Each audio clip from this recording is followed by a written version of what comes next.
Hi everybody, it's Sharon from the Crafty Potter. I've just been filming a little rabbit class.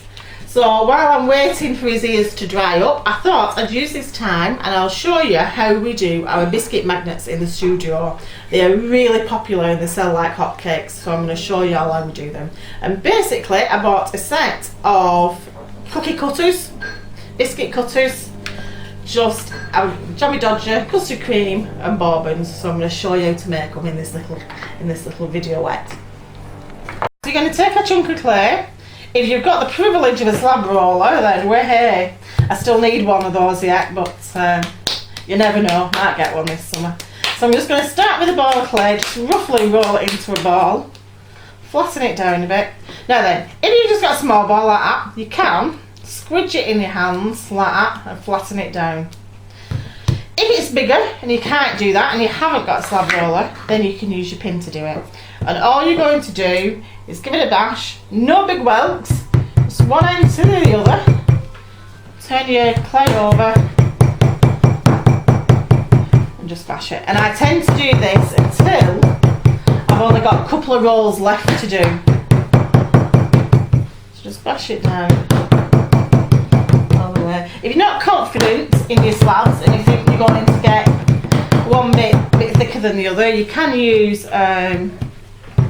little boards at the side for rolling so you get a nice even depth. But I tend just to eyeball it. So I'm almost there with this now. So what I'm going to do is I'm just going to throw it down and it'll just stretch it out a bit. So support it as you hold it and then squish it down like that, and it'll just, you could even do this right from the beginning if you haven't got a rolling pin or a roller.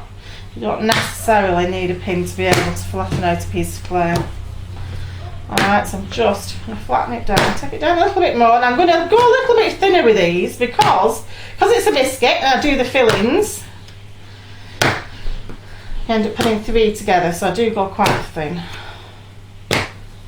Okay, now then, just realised I've not fetched my rib home from the studio, but not to worry. Right, what I would generally do at this point is go over with my rib and just compress that bottom, but not to worry, I haven't got it. Just go over with my finger, smooth some of that texture out. So by compressing the bottom, it just stops some of that cracking and just helps you get rid of the texture. But joys of working in 2 places. I take my tools somewhere and end up leaving half of them behind. Okay. So start with the bourbons. So I'm just going to cut out, press down.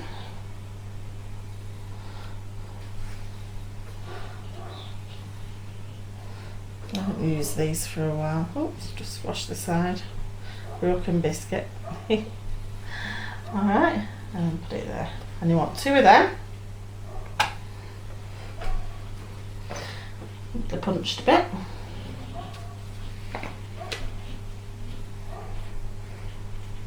And then you want another one that's going to make your middle. So you don't necessarily punch that, just take that off. Okay. And cut these others before I start. So Jammy Dodger. So again, just going to push that in, take it out, and push it off. I don't think the camera is going to pick up that texture on there, but there is. I don't know if you can see it. It's that texture there for Jammy Dodger. Alright. Oh, and I bet I've left my round cutter at the studio as well. Not doing too well today, am I? Okay, so the same with custard cream. I'm going to cut it out, bit of an impress, and then off it comes. Press down to get the imprint.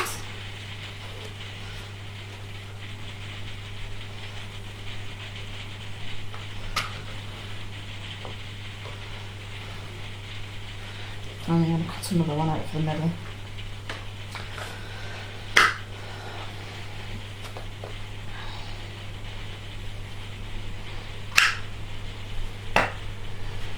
Okay, now then. Haven't got my round cutter either, so we'll improvise with the middle of the jammy dodger and we'll use that. Okay, so I'm going to get rid of that.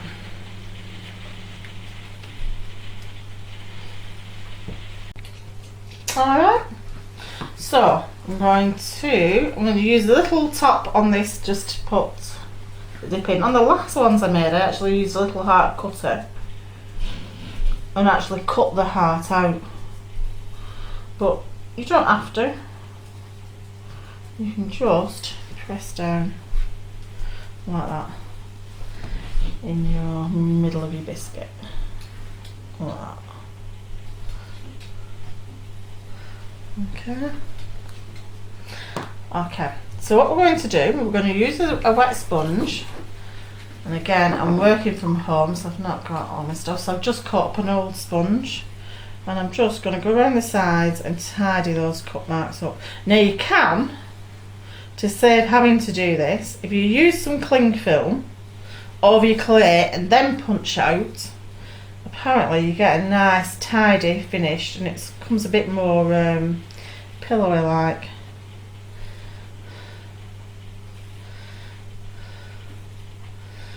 Well, I haven't tried it. I haven't tried it myself yet. So I'm just tidying up some of those corners. Let's come out the cutter. Just a wet sponge. I have got in the studio a white mud sponge, mud tool sponge, and that is absolutely fantastic. Especially when you're working with stoneware grog like this, because then all your grit doesn't come to the surface when you're working it. Alright. So what we're going to do is that's going to be the underside. Decide which one you want for the top, and then you're going to scratch this. Now what I generally do is make my circle a little bit smaller, but because I'm working from home and I haven't got it, what I am going to do is just put this on, and I'm just going to scratch. Add my slip. Let's put a little bit more water in there. I'll just slip. Again, just tidy that up. And put that on there. Tidy that up very well. So I'm just going to tidy that up before I put my other one in. I'll put a bit of clay stuck on it. And then you're going to scratch the top, dead easy these, and you know what, they are so effective. I also, in the studio, I made a plate and put these on as a made up plate. And they're so like hotcakes. They're really pretty when they're painted up. Okay. And then that I'm just going to press on.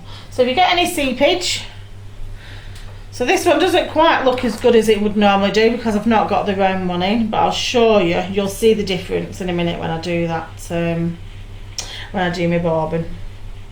But do you know what, when it's painted up it won't make any difference whatsoever. So there's one, little jammy dodger. So the bobbin, what I'm going to do in the middle is I'm going to take a slither off this with two corners like that. I'm going to go around with your sponge, just a wet sponge, a bit like a taco, and just smooth it off. Smooth those corners off like that.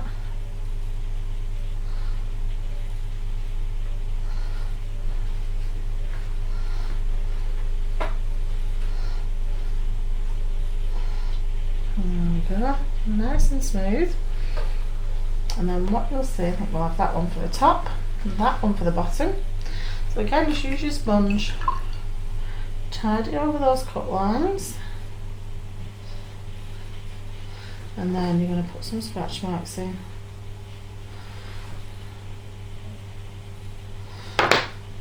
there. And put some scratch marks in the middle. That's going to be its filling. And then on it goes. And you'll see it just sits, because you've taken that slither off, just sits inside. And that's what happens with the jammy dodger. So I just use a small circle cutter that's just smaller than the jammy dodger. And it just gives, and again I'm just going around with my brush and I'm just taking that extra slip off like that. You don't want all that hanging on clear. Just a little bit on the other side. Okay, and then the top again. A little bit of wet sponge. Go over your corners, smooth them out, so you're smoothing all those cut lines out. Just tidying it up.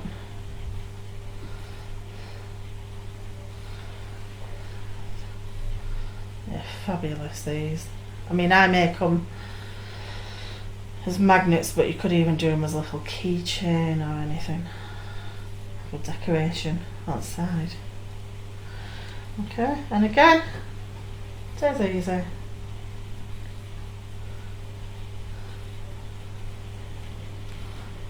So a little scratch and slicking.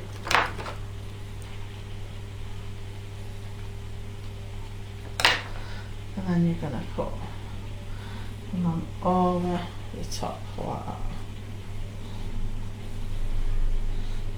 Simple press. And there you go. Then just take out any slip you've got overhanging, and there you go.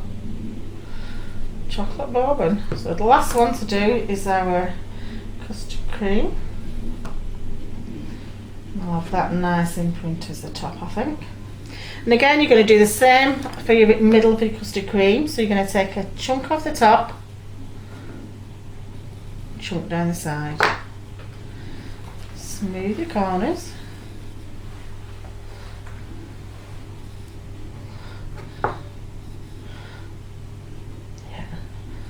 Checking which one I was going to use then. Do your crisscross. I tidied that one up, so just go in with your sponge like that.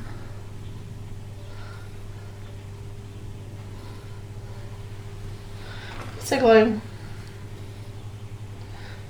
Bit much on there. That off because I know it's going to squish out. Tap it down and do the same with your top.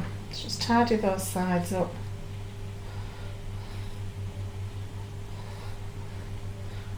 As you can see, sometimes you don't always need your sponge, especially with these little pieces you can just use your finger.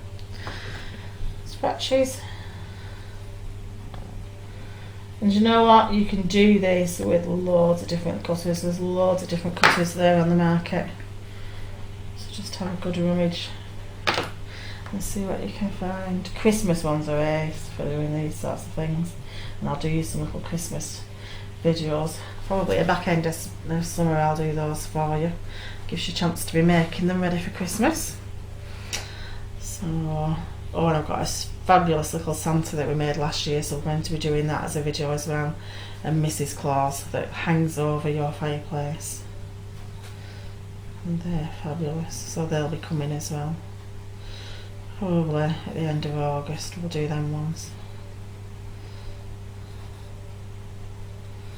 So if there's anything you want to see in the classes, on the online classes, just drop me a line and tell me, and then we'll see if we can add it into our classes for you. Alright, so there's your little custard cream. 3 little biscuits that when they're done and painted and fired and glazed, they'll become magnets. We'll stick a little magnet on the back. Alright, so that's how 3 little magnets done. Okay, I'll put a little picture up when I've glazed them all, and I'll see you all soon. Bye now.